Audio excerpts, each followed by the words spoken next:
Êtes-vous prisonnier de votre propre vie, comptant les heures jusqu'au vendredi? Rêvant d'une évasion temporaire? Cette sensation de vide en semaine? Cette attente fébrile du week-end n'est-elle pas épuisante? Et si je vous disais qu'il est possible de bâtir une vie dont vous n'avez pas besoin de vous échapper? C'est l'histoire de Marc, un jeune homme plein d'aspirations. Travaillant dans un bureau gris et impersonnel. Chaque matin, en arrivant, un soupir s'échappait de ses lèvres, non pas par paresse, mais par un sentiment de décalage profond. Son esprit était une fourmilière d'idées: apprendre à coder, écrire un roman, voyager en Asie, lancer une petite entreprise de café artisanal. Il en parlait parfois, timidement, à ses collègues lors de la pause café. Il dessinait des croquis de projets sur ses blocs-notes, lisait des articles inspirants sur son téléphone. Mais la réalité du lundi au vendredi le ramenait toujours à son bureau. Face à des piles de dossiers. Rêve toujours, Marc lança Sophie un matin, en jetant un œil à ses croquis.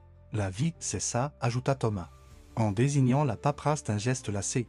On travaille pour payer les factures et attendre le vendredi soir. C'est tout. Leurs mots étaient comme des coups de marteau sur l'enthousiasme fragile de Marc. Soyons réalistes, Marc, continua Sophie. Personne ne vit une vie de rêve sans y consacrer des années d'efforts. Surhumain et encore, nous, on travaille, on attend le week-end. On profite et on recommence. C'est le cycle. Thomas hocha la tête. Exactement. Arrête de te torturer avec des illusions. Accepte le système. Marc sentit une vague de désespoir l'envahir. Ils avaient raison, peut-être. N'était-il pas juste un rêveur naïf? Son cœur se serra à l'idée que toute sa vie ne serait qu'une succession de week-ends attendus avec ferveur. Il rentra chez lui ce soir-là, le moral au plus bas. L'âme lourde d'une résignation amère, il regarda sa chambre, ses livres, ses projets inachevés avec un sentiment de défaite. Les paroles de Sophie et Thomas résonnaient dans sa tête, étouffant ses propres aspirations. Il se sentait piégé, condamné à cette routine, à cette attente perpétuelle. C'est alors que Madame Dubois, la femme de ménage qui travaillait tard le soir, le vit.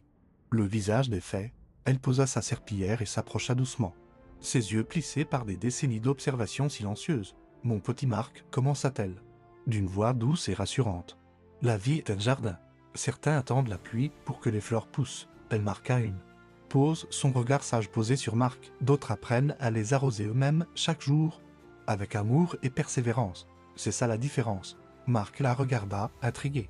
Ses propres soucis momentanément oubliés. Le bonheur n'est pas une destination que l'on atteint le vendredi soir, continua Madame Dubois, c'était un chemin que l'on construit un petit pas à la fois. Même le lundi matin, elle lui expliqua que la vraie liberté n'était pas de fuir la semaine, mais de la remplir de petites graines de bonheur. Chaque jour a sa valeur. Marc, chaque heure peut être un investissement dans la vie que vous désirez. Elle lui suggéra d'intégrer ses passions, même pour un court instant, dans son quotidien. Un livre lu pendant la pause déjeuner, un paragraphe écrit avant le travail. Une heure dédiée à l'apprentissage le soir. Ce sont ces petits gestes qui transforment une semaine banale en une semaine riche de sens. Les paroles de Madame Dubois n'étaient pas des reproches, mais une lumière douce dans l'obscurité de Marc. Elle ne lui disait pas de tout abandonner, mais de tout embrasser différemment. Elle lui offrait une perspective nouvelle, un espoir concret, réalisable. Marc écouta attentivement, une étincelle ranimée dans ses yeux. Le lendemain, Marc ne quitta pas son emploi, mais il changea sa routine. Il commença à se lever une heure plus tôt pour travailler sur son idée de petits romans ou poursuivre un cours de programmation en ligne. Pendant sa pause déjeuner, au lieu de naviguer sans but sur les réseaux sociaux, il lisait des livres sur l'entrepreneuriat ou des tutoriels pour son site web. Le soir, après le travail, il ne s'affalait plus devant la télévision.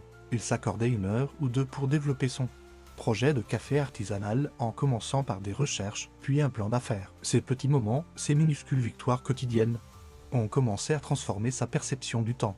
Les lundis perdaient de leur lourdeur. Les mercredis n'étaient plus seulement le milieu.